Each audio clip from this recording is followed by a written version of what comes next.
अंतरिक्ष की गहराइयों में दी वॉचर की गूंजती हुई आवाज सुनाई देती है। वो हमें बताता है कि कैसे एक छोटा सा फैसला वक्त की धारा मोड़ देता है। निक फ्यूरी और नताशा रोमनॉफ एक डोनट शॉप पर टोनी स्टार्क से मिलते हैं। टोनी की हालत बहुत ज्यादा खराब थी। उसके गले पे वो नीली लकीरें पैलेडियम पॉइजनिंग साफ दिख रही थी। ये scene same Iron Man 2 movie का होता है, लेकिन इस यूनिवर्स में कुछ और हुआ था। कुर्सी की पेटी बांध लीजिए, क्योंकि ये कहानी एमसीयू के फ्यूचर से जुड़ा एक बड़ा राज है। शुरू करने से पहले अगर आप मार्वल के फैन हो तो चैनल को सब्सक्राइब जरूर कर देना। मेरा नाम है Aditya Raut, so let's start.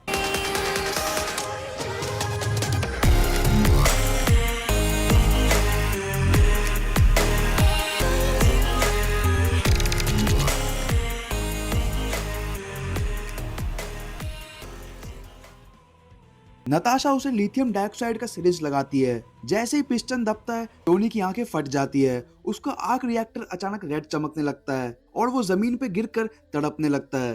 Fury चिल्लाता है, रोमनॉफ ये क्या किया? नताशा हैरान थी क्योंकि उसने सब सही किया था, लेकिन टोनी स्टार्क की सांसें वहीं रुक जाती है और आयरन मैन मर जाता है। ट्यूसडे न्यू मैक्सिको का रहस्य और धोखा। फिल कोल्सन न्यू मैक्सिको से कॉल करता है, जहां एक बड़ा सा गड्ढा और उसके बीच एक चमकता हथौड़ा मिलता है। म्योनिर ब्लैक विडो को कस्टडी में ले लिया जाता है, लेकिन ट्रांसपोर्ट के वक्त फ्यूरी उसे सिरिंज दे देता है और कहता है कि मुझे पता है ये तुमने नहीं किया, पर किसी ने हमारे सिस्टम में घुसकर जहर बदला है। नताशा ट्रांसपोर्ट के अंदर स्ट्राइक एजेंट्स ब्रॉक रोमलो के लोगों की धुलाई करती है और एक चलती ट्रक से जंप मारकर गायब हो जाती है। उसी रात भटकता हुआ थॉर बेस में घुस जाता है। हॉकाय क्लिंट बार्टन उस पर निशाना लगाए बैठा था। सब नॉर्मल था, लेकिन अचानक क्लिंट की उंगलियां थरथराती है और उसका तीर सीधा थॉर के दिल में लग जाता है। फ्यूरी रेडियो पर चिल्लाता रह गया, पर थॉर वही ढेर हो गया। थॉर मर चुका था। जब फ्यूरी लॉकअप में क्लिंट से पूछने जाता है कि उसने ऐसा क्यों किया, तो वहाँ सिर्फ क्लिंट की लाश मिलती है। 2 दिन के अंदर 3 एवेंजर्स खत्म हो चुके थे।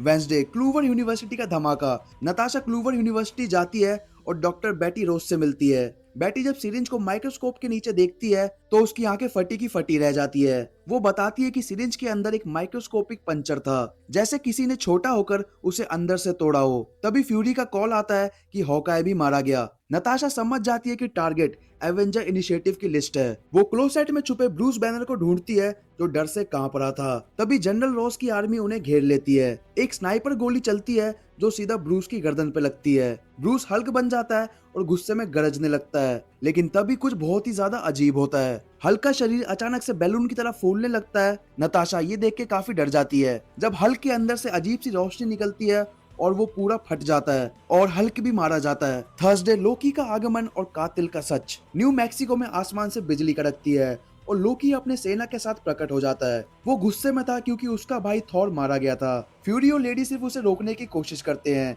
लोकी कहता है, मुझे सूरज निकलने तक कातिल चाहिए, वरना मैं इस पूरी दुनिया को बर्फ का रेगिस्तान बना दूंगा। नताशा वर्जीनिया की पुरानी लाइब्रेरी में एवेंजर्स का डेटाबेस चेक करती है। वो देखती है कि होप वैन डेन नाम की एक शील्ड एजेंट जो 2 साल पहले मर चुकी थी, उसके पुराने लॉगिन से कोई सिस्टम एक्सेस कर रहा है। नताशा फ्यूरी को फोन करके बस इतना कह पाती है, सर सब कुछ होप से जुड़ा है। It's all about hope, it's all about hope. तभी एक इनविजिबल ताकत उसे उठाकर फेंक देती है।